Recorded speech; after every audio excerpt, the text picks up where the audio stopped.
The Vy'Keen, one of the universe's most aggressive and dominant species.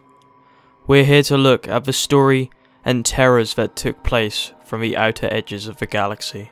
The Vy'Keen Alliance are the wanderers of the universe, much like us, the traveller. Being pilgrims, they are found on mostly every single planet.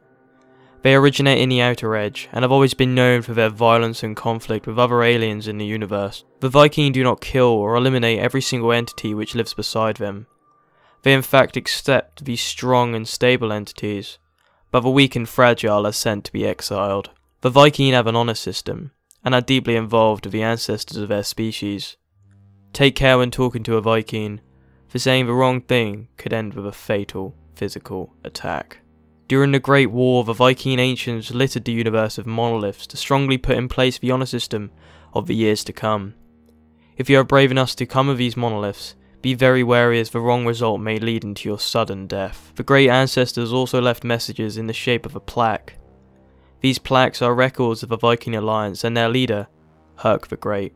The plaques tell tales of battle against a vicious errant species, or as commonly known in the more modern times, the Sentinels. And they talk about the aggressiveness and belittlement towards the Gek firstborn. In our story, an extract from one of these great holy plaques has been transcribed and reads the following. It came to pass that the great monolith awoke. It heard the challenge of Herk. 5 times Herk called upon it and was met by silence. On the 6th cry, it awoke. The great monolith is a holy entity for the Vy'Keen Alliance. It has some sort of guardian of ancient knowledge, some sort of portal relating to the almighty Atlas. Herk the Great, the Alliance leader, felt the Sentinels interfered with the Vy'Keen crusade.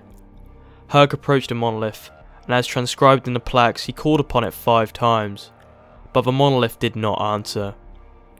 On the 6th cry, the monolith awoke.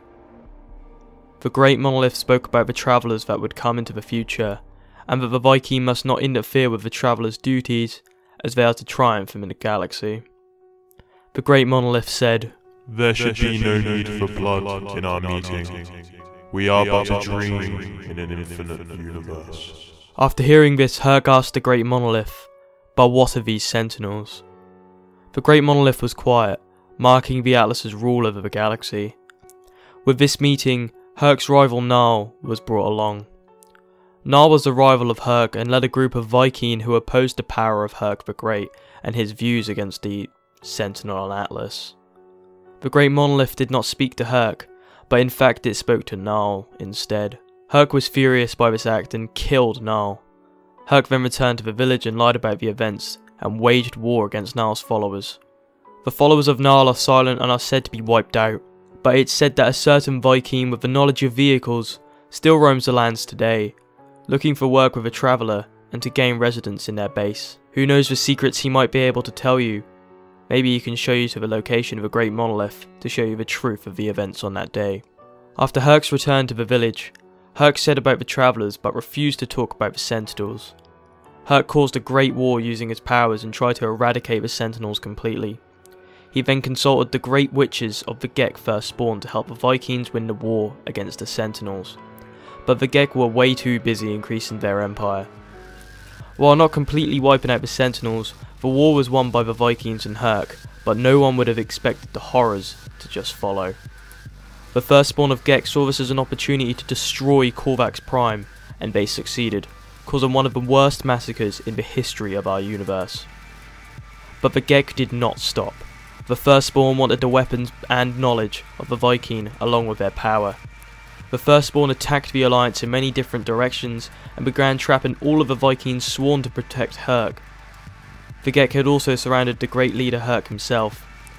Herk then sacrificed his own life as an offering to the ancestors which were hidden behind the spawn of the Gek. This sacrifice caused the planet Herk sacrificed himself on to reign for 4 days and 4 nights straight, with freezing hailstorms to kill every single firstborn on the planet and burn everything else down to the ground. After their great leader's death, the Vy'Keen Alliance was in sorrow and despair. Some swore a death oath to revenge their great leader and kill every single firstborn until they are wiped clean. Some Vy'Keen accept the new reality that the Sentinels rule over the universe and must bow down to them. But some Vy'Keen still blame the Sentinels for the events that happened to Herk the Great, and fight them and hunt them with the thirst for blood or parts in their eyes. The Vy'Keen that are remaining believe that the Sentinels are the gatekeepers of life and death, and they believe that death is inevitable, but they think that the Sentinels are protecting this by preserving every living thing, as if they are preparing for something catastrophic. It is believed that the all-powerful Atlas rules the universe with its unlimited supply of these war machines. So the Vy'Keen believe that you can change that, the Traveller. They believe that you can avenge their great leader Herk and become the Templar of the Alliance by completely eradicating the Sentinel species. Do you think you can do that?